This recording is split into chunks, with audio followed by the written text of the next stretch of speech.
Hi friends, welcome to Bingo pink channel. இன்றைக்கி என்ன video பார்க்க போகிறோன்னா, குலதெய்வ கோவிலில் கிடா வெட்டுறதா அம்மா வேண்டிகிட்டு இருந்தாங்க. அதுக்காக தான் இன்றைக்கி கோவிலுக்கு வந்திருக்கோம்.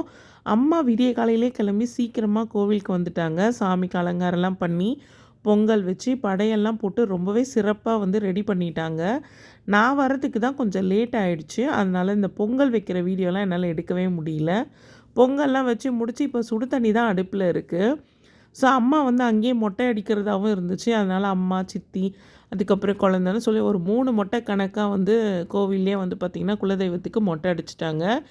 எங்கள் குலதெய்வம் கன்னியம்மன். ஸோ கன்னியம்மனுக்கு பார்த்திங்கன்னா இந்த 7 கல் வச்சு கும்பிட்றதாங்க வழக்கம்.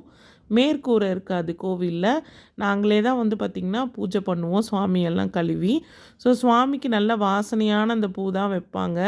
கதம்பம், சாமந்தி, தவனம் இதெல்லாம் வச்சு கதம்ப பொடியெல்லாம் போட்டு மாட விளக்கேற்றி மாவிளக்கு வச்சு அதுக்கப்புறம் 3 பொங்கல் வைப்போம். ஸோ ஒரு குடும்பத்தில் 3 பொங்கல் வைக்கிறது தாங்க வழக்கம். நாங்கள் வெண்பொங்கல், அதாவது வெறும் பச்சரிசி உப்பு போட்டு பொங்கி நடுவில் பார்த்திங்கன்னா வெல்லம் வச்சு வைக்கிறது தான் வழக்கம். சக்கரை பொங்கலும் வைக்கலாம், ஆனால் வெண்பொங்கல் தான் நாங்கள் எப்போவுமே வைக்கிறது. கெடா பார்த்திங்கன்னா வெட்டுறதுக்காக எடுத்துகிட்டு வந்திருந்தாங்க. 3 கெடா வெட்டுறதா இருந்தது. ஸோ இதுக்கெல்லாம் பார்த்திங்கன்னா இந்த மஞ்சள் தண்ணிலாம் தெளித்தாங்க. ஏன்னா ஆடு உத்தரவு கொடுத்தா தான் கெடா வெட்டணும் அப்படிங்கிறதுக்காக. ஸோ அதுக்கான ப்ரிப்ரேஷன் எல்லாமே போயிட்டுருந்தது. குலதெய்வ கோவிலுக்கு இந்த கெடா வெட்டி பொங்க வைக்கிறதெல்லாம் இப்போ தான் நான் ஃபர்ஸ்ட் டைம் பார்க்குறேன். இதுக்கு முன்னாடி நான் பார்த்ததும் இல்லை, எந்த ஃபங்க்ஷனுக்கும் போனதில்லை. இதுக்கு முன்னாடி அம்மா குலதெய்வ கோவிலுக்கு கெடா வெட்டியிருக்காங்க. அப்போ நான் பார்த்திங்கன்னா ஊரில் இருந்தேன், என்னால் வர முடியல.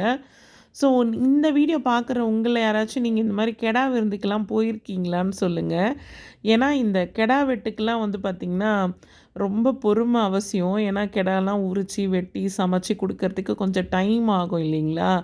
ஸோ இந்த ஆடு உத்தரவு கொடுத்ததுக்கப்புறம் தான் நம்ம ஆடு வெட்டணும். சமையல்லாம் பண்ணுறதுக்கு சமையக்காரங்க நாங்கள் ஆள் வச்சுருந்தோம். ஸோ அவங்களே வெட்டி க்ளீன் பண்ணி சமைச்சிட்டாங்க. ரொம்ப பசின்றதுனால என்னால் வீடியோ கூட எடுக்க முடியலங்க. ஸோ குழம்பு, ரசம், சாதம் இது தாங்க செஞ்சுருந்தோம். ஸோ இந்த வீடியோ இதோட முடியுது. இந்த வீடியோ உங்கள் எல்லாருக்குமே பிடிச்சிக்கும்னு நினைக்கிறேன். வீடியோ பிடிச்சிருந்தா வீடியோக்கு ஒரு லைக் கொடுங்க. நெக்ஸ்ட் வீடியோவில் பார்க்கலாம்.